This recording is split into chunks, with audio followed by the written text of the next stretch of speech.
Thank you for tuning in today and welcome back to another episode of The Source. I'm your host, Zain Raza. And today I'll be talking to Yanis Varoufakis about the conflict in Israel and Palestine, as well as issues surrounding the war in Ukraine. Yanis is the former finance minister of Greece and now the Secretary General of the Democracy in Europe Movement 2025. He's a world-renowned economist, best-selling author, and public intellectual. Yanis, welcome back to the show. Thank you for having me. It's good to be back. I would like to begin with a short recap. On October 7th, Hamas launched a surprise attack, breaching Israelis' defenses and killing around 1,400 Israeli civilians and capturing 220 hostages. In response, Israel launched a massive aerial bombardment campaign in Gaza, which has thus far killed 5,000 Palestinian civilians, 40% of them being children. Israel also imposed a complete siege of Gaza, stopping electricity and water supplies, and has ordered 1.1 million Palestinians to flee to the south of Gaza.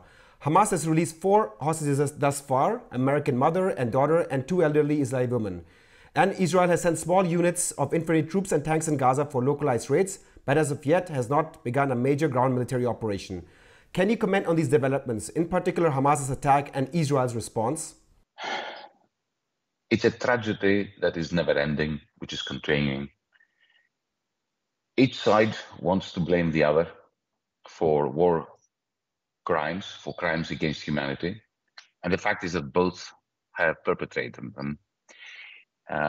The main point that we need to make is twofold. Firstly, war crimes are never justified. Never. Whatever your grievances, whatever somebody has done to you, an army of occupation, a group of militants, you are never justified to perpetrate war crimes. The Geneva Convention is not a la carte. It is meant to be applied at all times for everyone, independently of how deeply they have been wounded, independently of how great their grievances are. That's the first part, the first dimension of my answer. The second dimension of my answer is that this is what happens when for 70 years you have a very concerted attempt ethnically to cleanse a people. This is why on the day after the attack by Hamas, which of course it was absolutely criminal to kill babies and to abduct people, but it was completely within their rights to try to escape from an enclosure, a fence that was illegally placed there. The main point that I wanted to make, and for which I received a lot of attention, let me put it politely, is that, you know what? We Europeans are to blame. For centuries, we have persecuted the Jews. For centuries, we have practiced anti-Semitism. For centuries, we have turned a blind eye to pogroms against the Jewish people. We are responsible as Europeans for the Holocaust, not just the Germans.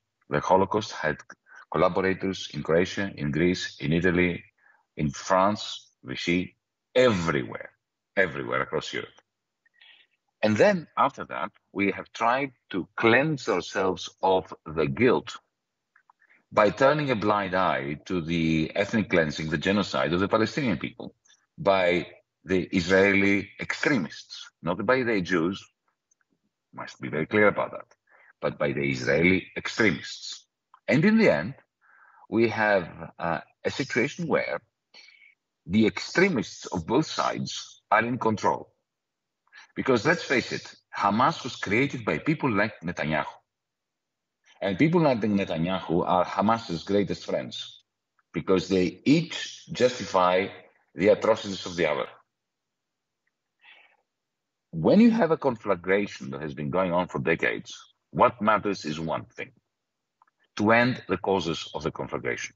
And the cause of the conflagration is the attempt to establish an apartheid state in Israel, which is against the interests of the Jews, against the interests of the Muslims, against the interests of the Israelis, against the interests of the Palestinians, against the interests of the Bedouins, the Christians, and all the other peoples who are inhabiting the ancient land of Palestine.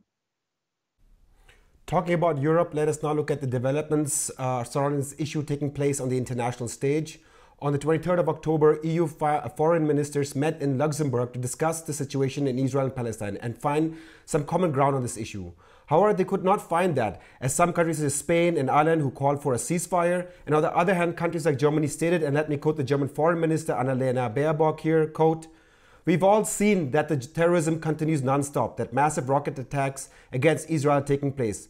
We can't end the humanitarian catastrophe when terrorism from Gaza continues," unquote. As someone who has seen the workings of the European Union from inside, how do you judge its stance or lack thereof? Scandalous. Yet another example of the moral decrepitude and the political paralysis of the European Union. They can't even agree to call for a ceasefire. They agree to pay money to get humanitarian aid to the Palestinians. That they agreed on, right?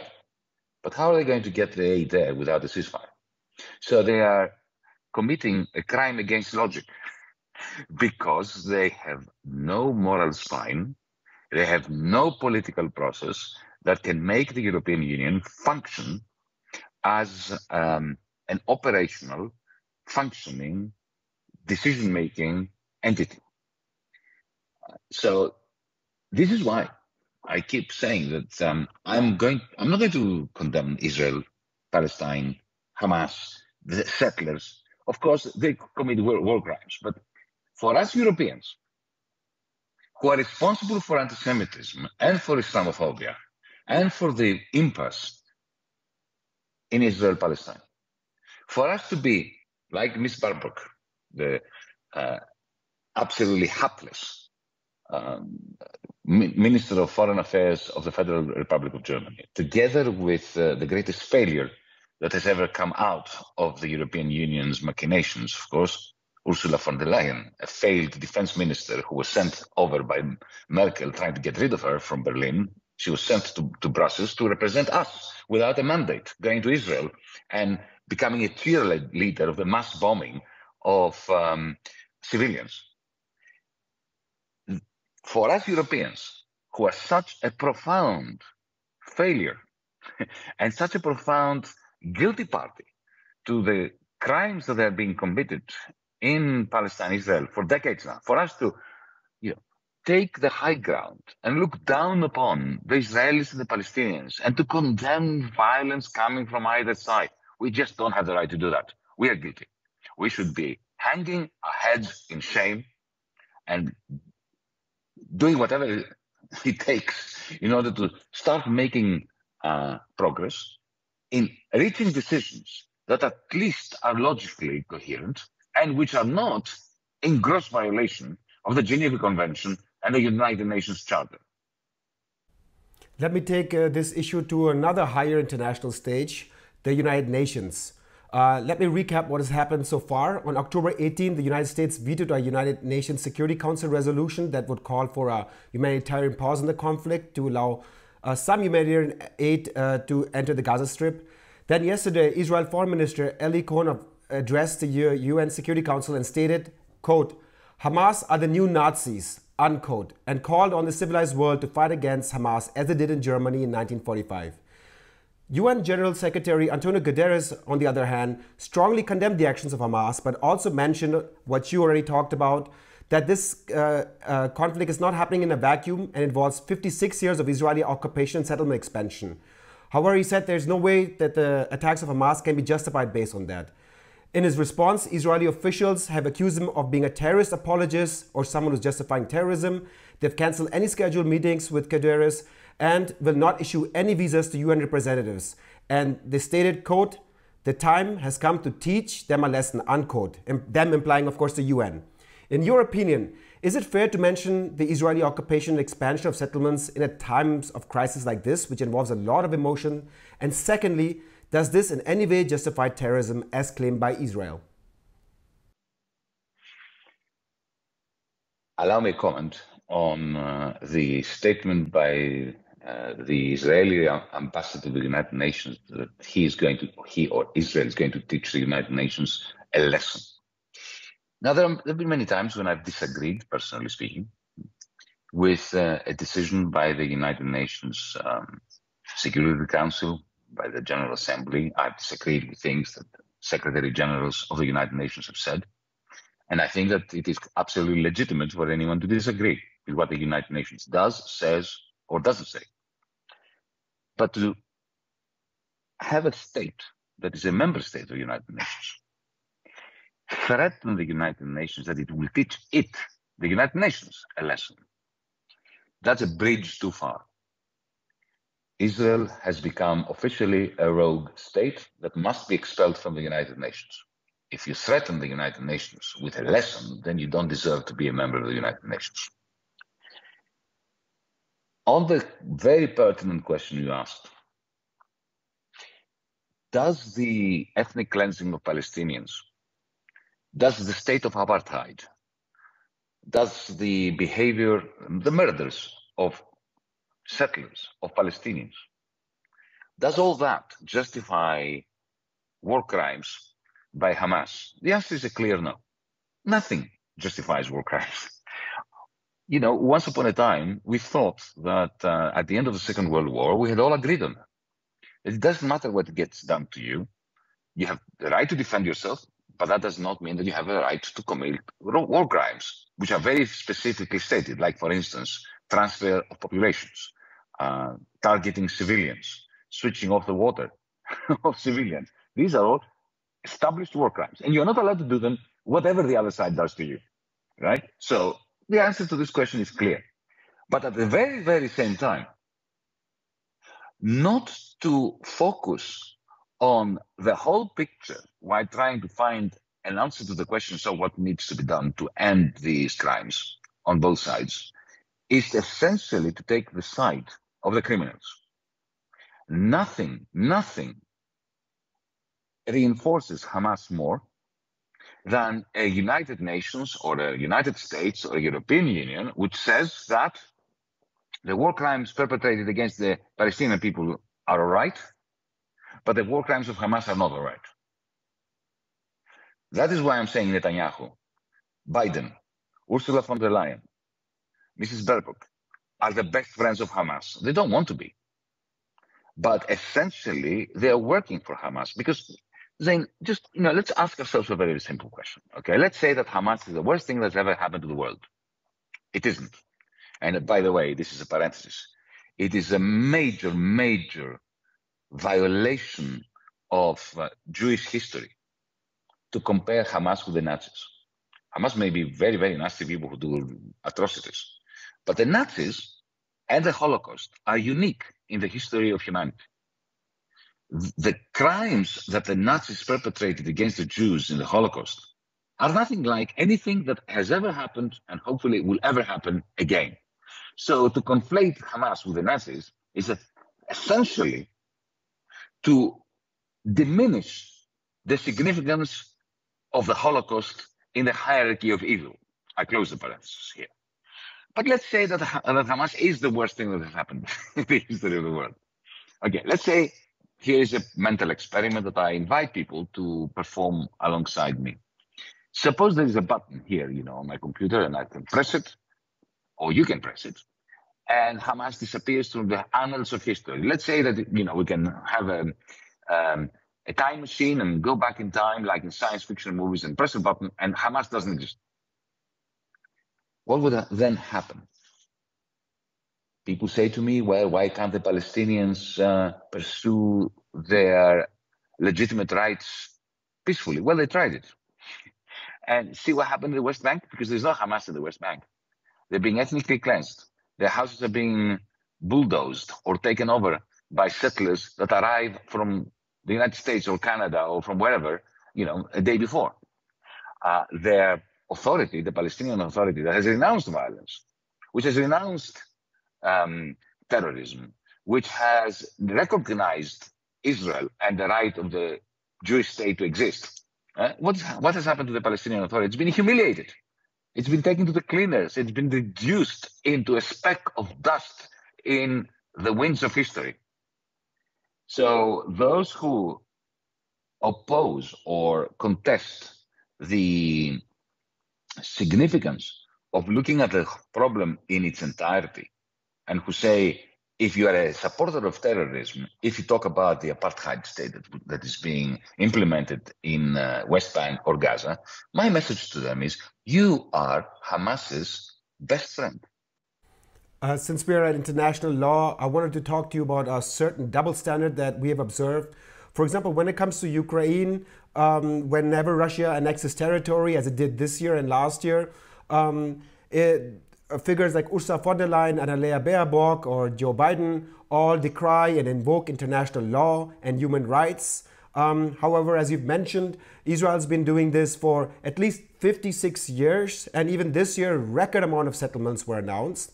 It's not like the West does not criticize this. In 2020, for example, Germany and France made a collective statement saying that there will be consequences for Israel if it continues to annex Palestinian territories. Earlier this year, in 2023, the US State Department said that this escalates the conflicts between Israel and Palestine and is against the two-state solution. So why, in your opinion, do these figures, in one hand, come with sanctions, international law, when Russia annexes territory in Ukraine, but on the other hand, in Palestine, even though they voice criticism, fail to take any action? When Putin's troops invaded Ukraine, DiEM25, the Democracy in Europe movement, which I'm part of, and myself, we came out and condemned the invasion. And one thing we said back then, which was unfortunately prescient, was that DiEM25 will always take the side of the occupied, of the invaded. And we said, whether it's Ukraine, Yemen, or for that matter, Palestine, whoever invades will find us in support and in solidarity with the peoples that they invade. I wish the European Union could be consistent like that. I wish Mrs. von der Leyen were not so insanely inconsistent as to make, on one hand, the point, which was correct, that when Putin was switching off the electricity and power supply and water and so on of the people in Mariupol or the people in Kharkiv or the people in Kiev, for that matter, that was a war crime. But when the Israelis are doing it to Gaza, it's self-defense. That was Mrs. Ursula von der Leyen's essential self-cancellation. She just cancelled herself as a legitimate spokesperson for anyone, including for herself. That's why she must go, DiEM25. We have a petition which is running. Please go and sign it. Ursula von der Leyen must go. She does not deserve to be the president of the European Commission. This is the gross inconsistency that you are mentioning. So when Putin flattens Mariupol, completely flattens Mariupol, and talks about the Ukrainians as terrorists that need to be eradicated, that's a war crime. That they were Nazi Ukrainians in Mariupol, there's no doubt. They say it themselves. Some of the Azov battalions even have the swastika here. They're not hiding it. Okay? That does not give Putin the right to flatten Mariupol, to kill people in the theater, to kill people in their homes, and to switch off their electricity and water. So the European Union condemning that as a war crime was correct. But when Israel is doing the same thing, saying that because Hamas is hiding amongst civilians, they will kill all the civilians, or as many as they want. And the president, Mr. Herzog of Israel, said that the civilians, because they're supporting those Hamas guerrillas, they are legitimate targets. He completely and utterly stated it. What happened then? Suddenly, they reminded me of President Roosevelt, who once said about the tin pot dictators in Central America. He's a bastard, but he's our bastard. And that is the kind of rhetoric that we hear from the European Union. But you ask me, why is it that the European Union is falling flat on its face with these inconsistencies? The reasons are, again, twofold. On one hand, because the European Union, especially ever since the Ukraine war broke out, has ceased to exist. Effectively, they get an email from Washington, D.C., and whatever the line might be on that email as to what they should say, they just parrot it. Gone are the days of François Mitterrand, of Jacques Chirac, of even Schroeder, who articulated, a European foreign policy. And the second reason, of course, is, I mentioned it at the beginning, we Europeans have, especially the Germans, rightly so, a major, major guilt complex over the persecution of Jews. But my question to my friends, especially my German friends, is how many Palestinians need to die with your license for you to expunge this guilt? I would like to get some more concrete information about this situation taking place in Israel and Gaza. There's a lot of disagreement about Israel's response. However, many observers believe that a government cannot simply do nothing after such an attack. Therefore, especially when it comes to a hostage situation. Therefore, my question to you is, if you were now advising the Israeli government, how would you ask them to react, number one, to the terrorist attack, and number two, to save the hostages from Hamas? Well, suppose there was a hostage situation in Berlin. Suppose gunmen, doesn't matter who, were to take 200 people hostage in a building in downtown Berlin. What would the German government do? They would immediately encircle it, put their people, their army, their police, riot squads, and all that, special forces on high alert, encircle the area, and start negotiations for the release of the hostages. Imagine if somebody were to condemn the German government for not doing anything because they did not bomb the hell out of that building to kill everyone, including the hostages. I think that's my answer. I would like to switch gears here and move to Ukraine. According to the latest data from the Kiel Institute for the World Economy, the US has provided for $2.1 billion in military aid to Ukraine, whereas Germany has provided $17.2 billion. The US also supplied Ukraine with long-range missiles that Ukraine used for the first time, inflicting heavy damage on 2 airfields in Russia-occupied territories. It is expected many of the advanced tanks and fighter jets that the US agreed to supply to Ukraine early this year will become active in the coming months. How do you assess Ukraine's counteroffensive over the summer, and do you think it can finally make a breakthrough with the next few months, given all these new weapons are becoming active? I'm not a military expert. We have too many military experts, especially on television screens these days, talking rubbish. What I do know is that this war cannot be won, either by Russia or by Ukraine. And when you have a war that cannot be run, I say this again, and when you have a war that cannot be won, then peace and the negotiation leading to just peace is the only alternative to perpetual massacres. But that's what we have now. We have perpetual massacres. The Ukrainians have lost more soldiers in a year and a half, and Russians as well, of course, than the Americans lost in a 12-year struggle in Vietnam. When I hear the West talking about supporting Ukraine until victory, I shudder to think what that means. How do they define victory? Will they take Sevastopol, Crimea? And how do they expect this to play out in Moscow around the suitcase with the codes for the nuclear weapons? In any case, the battle lines in Ukraine resemble the Great War, trench warfare. Not much movement either way. There are major assaults on both sides. There's a Russian one happening now. So it seems to me that if the West truly believes that Putin is like Hitler, then I have a question for them. Why are you not sending troops in? Because when there was a Hitler, we sent every man and woman we could to the front to take Berlin. We didn't negotiate with Hitler because we shouldn't negotiate with Hitler. And we went all the way to Berlin and killed him in his bunker. Do you want to do this with Putin? Be my guest. But staying on the sidelines, sending weapons to the Ukrainians to keep killing themselves, in trenches that are more like the First World War than the Second World War, that is irrational, bordering on the criminal. when Mr. Biden, the President of the United States, talks about dragging Putin through the International Criminal Court, which, by the way, the United States does not recognize, okay, talking about hypocrisy. Exactly how is he going to do this unless he takes Moscow?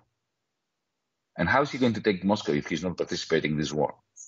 So there's just hot air coming out of the mouth of the West's leadership. When instead of that, there should be a peace process involving, of course, Zelensky and Putin, Biden, President Xi of China, the European Union, maybe, if we can find anyone to lead us in these discussions. We do seem to have a small problem of representation. Who would represent us? But that's another matter. DiEM25 has a particular proposal in place. We've had it now for almost a year and a half, which is really very simple. Give Putin a way out. Demand that he withdraws his troops to where they were before the 24th of February 2022,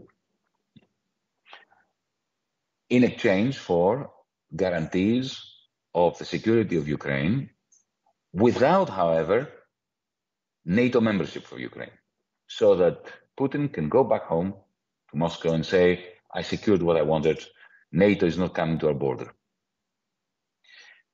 That doesn't mean that Ukraine is going to be undefended. Israel is not a member, speaking of the Israel-Palestinian conflict again, is not a member of NATO, but they get plenty of support from the West, especially the United States. Austria was a member of the Western family of nations during the Cold War, was not a member of NATO. So what's this fixation with Ukraine becoming a member of NATO, which would be detrimental to everybody, including Ukraine? Because imagine if Ukraine was now a member of NATO, then we would have to send troops in and maybe even nuclear weapons. So immediate ceasefire, withdrawal of Russian troops to where they were before the latest invasion, guarantees by the international community for Ukraine, an EU investment program, a Marshall Plan for the Ukraine, financed by the European Union, even start the process of accession of Ukraine to the European Union, if the Ukrainians still want that, maybe bring them into the single market. And for the Donbas area, which is a clearly contested area in the sense that there are two populations there. There are those who have a Ukrainian identity and those who have a Russian identity. Well, we have found solutions for such very difficult situations in the past. Think of Northern Ireland, the Good Friday Agreement. We proposed something like the Good Friday Agreement for the Donbas area, demilitarized, with communities that are run by both sides simultaneously on a basis of unanimity, with foreign guarantees of peace and reconciliation. To my last question, and I need to get your assessment of this given that you're an economist. Business activity in Germany contracted for a fourth straight month in October, and manufacturing is downturn, and the blame is being levied on high energy prices and the geopolitical situation. In spring, the German government was talking about economic growth, but now it is expected the economy will shrink by the end of this year. To calm the situation, German Economy Minister Robert Habeck has brought into a discussion energy subsidies for the industry. In your view, is there a course to take for Germany where it can still become an economic powerhouse while sanctioning Russia and still importing US LNG gas? To begin with, the idea of energy subsidies is like King Canute ordering the tides to return whence they came. It's not going to work, Mr. Habeck. Germany has to come to terms with the fact that its business model, which was never sustainable. It was sustained for a very long time without being sustainable. It's now kaput, it's finished. It was based on dirt cheap gas from Gazprom, on low wages for German workers, and on boisterous Chinese markets for its exports. Initially, Greek, Italian, Spanish, Portuguese markets. Then when our countries went bust in 2010, then it was Chinese markets. The new Cold War between the United States and China has ended this ready-made marketplace China for Germany. The war in Ukraine has destroyed the foundation of cheap energy, and the end of the lockdowns and the unleashing of all this liquidity, money that has been produced by the central banks through furlough schemes and so on, has caused inflation that has inflated also wages in Germany. So all planks of the German business model are gone, finished. Meanwhile, Germany is now facing the music. It is paying the cost for 13 years of zero investment, because Mr. Schäuble and Mrs. Merkel were responsible through the austerity they imposed upon the Greeks, the Germans, the Greeks and the Germans. They started here in Greece in order to take austerity to Germany. They imposed essentially circumstances of minimal investment in Germany. That's why the infrastructure in your country for green energy, for digitization, for artificial intelligence, for lithium batteries, for all the things that are the next phase of the Industrial Revolution, Germany is behind. And it is behind because of mercantilist, idiotic, macroeconomically insane policies that divided Europe, that crushed investment in Germany, and which have left now Germany in this state of apoplexy, of polycrisis, as some other economists have called it. What's the way forward? Well, I think that we need somebody else other than Mr. Christian Lindner in the federal finance ministry, because he's simply reproducing every idiotic aspect of the playbook of Merkel and Schäuble. We need a Germany that understands that its future lies in consolidation in Europe, of creating a federal treasury, creating a proper investment plan, not just for Germany, but for the whole of Europe, green investment plan. Everything that DiEM25 was campaigning for in the 2019 European Parliament elections, which were ignored, had those things been done in 2019, today Germany would be in a very different place. Is it too late? Maybe it is too late. But if you ask me, take our program, the Green New Deal for Europe from 2019, and implement it, and maybe you have a chance. But I do not see this happening. Yanis Varoufakis, world-renowned economist, best-selling author, and public intellectual. Thank you so much for your time today. Thank you. And thank you for tuning in today. Please don't forget to join our alternative channels on Rumble, Telegram, and a podcast called Podbean. It is in times like these where giants like YouTube, which is owned by Google, can shadow ban and censor us, as we are providing an alternative perspective to the mainstream media. Also, if you're watching our videos regularly, make sure to donate today. Even though we are 142,000 subscribers, only a few % donate to us on a regular basis. Please take into consideration that there's an entire team working behind the scenes, from camera, light, audio, in the case of our German videos, translation, voiceover. So if you want us to continue providing you with information that is free from governmental corporate interest, make sure to donate today. I'm your host, Zain Raza. See you next time.